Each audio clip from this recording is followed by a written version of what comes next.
दोस्तों, आज मैं आपको एक मजेदार और इमोशनल एपिसोड की कहानी सुनाने वाली हूँ। द एटिपिकल फैमिली सीजन 1 का 7वां एपिसोड। अगर छठा एपिसोड नहीं देखा है तो टेंशन मत लो, लिंक डिस्क्रिप्शन में है। चलो शुरू करते हैं। एक गहरी सांस भरकर कहानी की शुरुआत होती है। गजू शादी के सीन में लौटते खुद को देखा जैसे वह 2 हिस्सों में बंट गया हो, एक वर्तमान में और दूसरा अतीत में। वहां दाहा भी थी। उसने मुस्कुराते हुए उससे कहा, यह मेरे लिए खुशी का पल है, इसे हमेशा के लिए याद रखूंगा। लेकिन दाहा की आंखों में एक रहस्य छुपा था। उसने धीरे से कहा, गजू तुम यहाँ नहीं हो। यह सुनकर गजू असमंजस में पड़ गया और फिर वह पल टूट गया। गजू वहां से चला गया, पीछे एक अनसुलझी गुत्थी छोड़कर। दूसरी ओर गजू की फैमिली में निराशा और नाराजगी का माहौल था। डोंगी ने अपनी माँ से तीखे लहजे में कहा, अगर आपको पता था कि यह सब बेकार जाएगा तो हमें पहले क्यों नहीं बताया?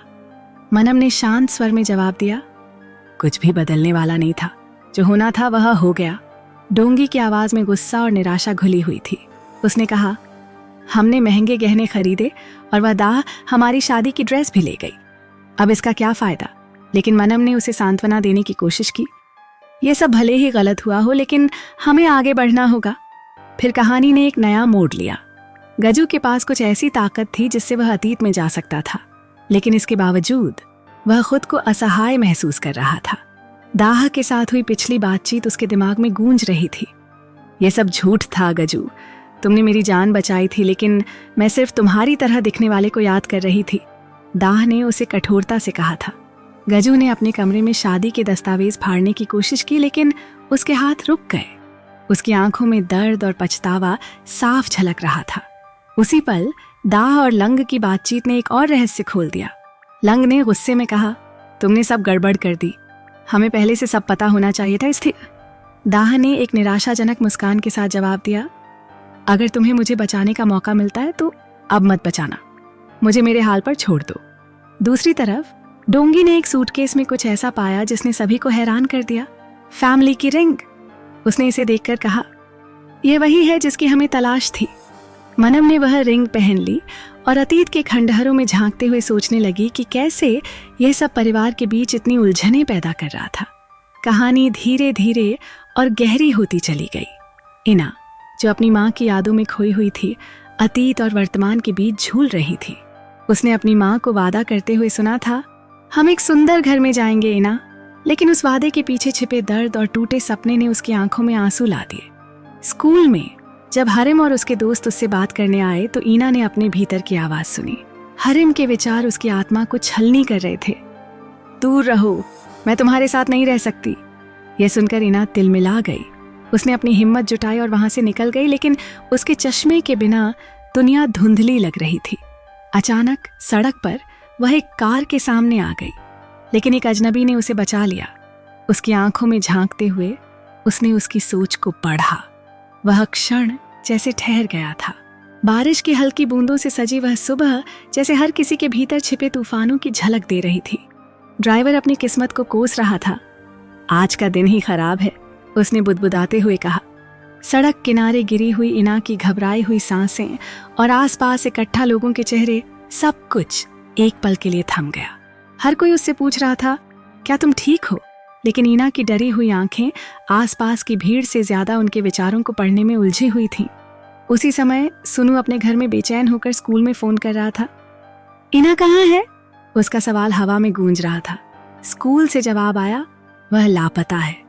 यह सुनकर सुनु के चेहरे पर चिंता की लकीरें गहरी हो गईं। उसने मनम को ढूंढा, लेकिन वह अपने सपनों में खोई हुई थी। उसने उसे बाहर जाने को कह दिया। गजू, जो इस समय अतीत में खो गया था, वहां एक ऐसा दृश्य देख रहा था जिसने उसे गहराई तक झकझोर दिया। उसने खुद से कहा, क्या हम उस समय खुश थे? लेकिन यह सब झूठ है। जब वह वापस नहीं लौटा, सुनु ने उसके रूम में उसकी तलाश शुरू की। गजू ने सुनु से कहा, मुझे नहीं पता, जब भी मैं आंखें बंद करता हूं मैं अतीत में चला जाता हूं। सुनु ने गंभीर होकर जवाब दिया, जब तुम यहां नहीं थे तब इना लापता हो गई थी। दूसरी तरफ ईना टैक्सी लेकर सोना के पास पहुंची। लंग, जो उसे देख रही थी, उसकी ओर बढ़ते हुए पूछा, क्या हुआ? लेकिन ईना अपनी नजरें बचाते हुए चुपचाप अंदर चली गई। लंग ने उसे कुछ खाने को दिया, लेकिन वह हिचकिचा रही थी। लंग ने उसकी ओर गंभीरता से देखा और कहा, तुम्हारी फैमिली के पास जो पावर है वह अब वापस क्यों आ गई? क्या तुम्हारे पास भी कोई पावर है? ईना ने इनकार में सिर हिलाया, पर उसकी आंखों में छिपे सवाल चुप नहीं हो सके। बाद में लंग और दाह की मुलाकात ने कहानी को और पेचीदा बना दिया। लंग ने दाह से कहा, तुमने ईना को अंधकार से बाहर निकाला था, अब तुम्हारे पास मौका है, लेकिन मैं तुम्हारी नीयत पर भरोसा नहीं कर सकती। दाह ने अपनी नजरें झुका लीं, लेकिन उसकी आवाज में गंभीरता थी। मैंने कोई गड़बड़ नहीं की। एक छोटी दुकान पर दाह ने ईना के लिए एक नया चश्मा खरीदने की कोशिश की, लेकिन चश्मा महंगा था। ईना ने मना कर दिया, पर दाह ने अपने कार्ड से भुगतान कर दिया। दुकान से बाहर निकलते वक्त ईना ने झिझकते हुए पूछा, क्या तुमने मेरे पिता को यहाँ बुलाया है? ईना के सवाल दाह को झकझोर रहे थे। क्या तुम मेरे पिता से प्यार करती हो? यह सुनकर दाह कुछ पल के लिए चुप रह गई। उसने धीरे से जवाब दिया, नहीं, ऐसा कुछ नहीं है। दाह और गजू के बीच की बातचीत ने कहानी को गहराई दी। गजू ने कहा, मैं तुम्हें बचाने आया था, लेकिन शायद मैंने वह नहीं किया। हो सकता है किसी और ने तुम्हें बचाया हो, जिसने अपनी जान दे दी, लेकिन तुम्हें अब अपना जीवन एक झूठ के साथ नहीं जीना चाहिए। जैसे ही गजू ने अपनी बात खत्म की, दाह ने जाने की कोशिश की। गजू ने उसे रोका, तुम ऐसे नहीं जा सकती, लेकिन दाह उसकी पकड़ से छूटकर चली गई। अंत में डोंगी को दिखाया गया, जो अपने भीतर के गुस्से को कसरत के जरिए निकाल रही थी। ग्रश, जो उसके पास आई थी, ने चुटकी ली। क्या तुम सच में उड़ सकती हो? मेरा सपना है कि कोई मुझे उड़ाए। लेकिन डोंगी ने सख्त लहजे में जवाब दिया, तुमने मेरा जीवन बर्बाद कर दिया। अब तुम यहाँ से जाओ, वरना मैं पुलिस को बुला लूंगी। डोंगी थकी हुई और बिखरी हुई घर से निकली, मन में कई उलझने लिए। उसने एक दृढ़ता से खुद को संभालते हुए कहा, मुझे उससे बात करनी होगी, ये जरूरी है। जहान की आवाज उसके दिमाग में गूंज रही थी, तुम भी पीड़ित हो। उस वाक्य ने उसे और मजबूती दी। उसने क्लिनिक जाने का निर्णय लिया, लेकिन लिफ्ट बंद थी, सीढ़ियां भी बंद थीं। खुद से बुदबुदाते हुए बोली, मैं इंतजार नहीं कर सकती, मुझे रास्ता ढूंढना होगा। सीढ़ियों से ऊपर चढ़ने की कोशिश में डोंगी को झटका महसूस हुआ। गणेश एक मोबाइल कैमरे के साथ वीडियो बना रही थी। अचानक गणेश ने डोंगी को धक्का दे दिया। डोंगी नीचे गिर गई, लेकिन भाग्यवश नीचे गब्जी था, जो उसे संभालने की कोशिश कर रहा था। दोनों को चोटें आईं, लेकिन गब्जी की गहरी सांसों से पता चल रहा था कि उसने डोंगी को बचाने के लिए अपनी पूरी ताकत लगा दी थी। डोंगी की आंखें धीरे धीरे खुलीं। सामने दाह खड़ी थी, चिंतित और बेचैन। वह फुसफुसाई, तुम गाड़ी में बैठ जाओ, मैं गाड़ी चलाऊंगी। लेकिन उनकी हरकतों को गणेश देख रही थी। अपनी माँ को फोन पर बताती हुई गणेश ने कहा, क्या तुम्हें पता है दाह किसके साथ है? दूसरी ओर गजू अपनी बहन को सुरक्षित अस्पताल ले गया। डॉक्टर ने कहा, वह ठीक है, बस सदमे में है, लेकिन तुम्हें भी जांच करवानी चाहिए। ईना दाह के साथ बैठी हुई उससे सवाल करने लगी, तुम्हें कैसे पता चला कि डोंगी खतरे में है? दाह ने ठंडी आवाज में जवाब दिया, मुझे पता चल गया था। उसकी आंखों में एक रहस्य झलक रहा था। उसने बताया, तुम्हारे पिता पास्ट में जा सकते हैं, जहां कोई और उन्हें देख नहीं सकता, लेकिन मैं देख सकती हूँ, मैं उन्हें छू सकती हूँ। डोंगी अस्पताल में होश में आने के बाद अपनी सच्चाई साझा करने लगी। उसने मनम को फोन पर बताया, किसी ने मुझे धक्का दिया, मैंने दाह को देखा। लेकिन गजू ने फोन छीनते हुए कहा, तुम जो सोच रही हो वह गलत है, दाह ने तुम्हें बचाया है।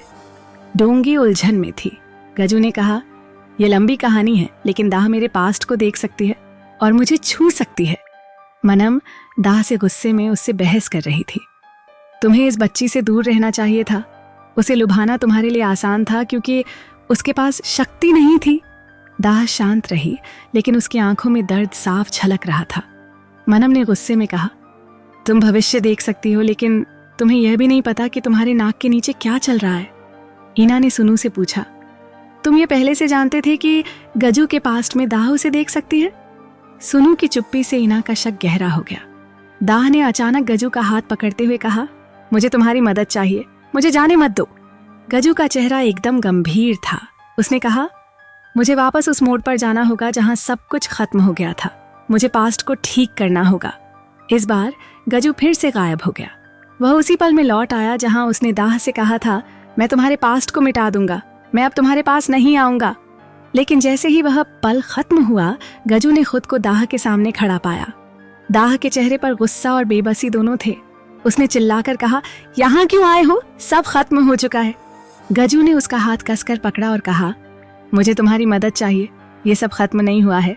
और इसी पल कहानी ने फिर से एक नया मोड़ ले लिया और इसी के साथ एपिसोड खत्म हो जाता है। तो दोस्तों, अब हम अगले एपिसोड में मिलेंगे।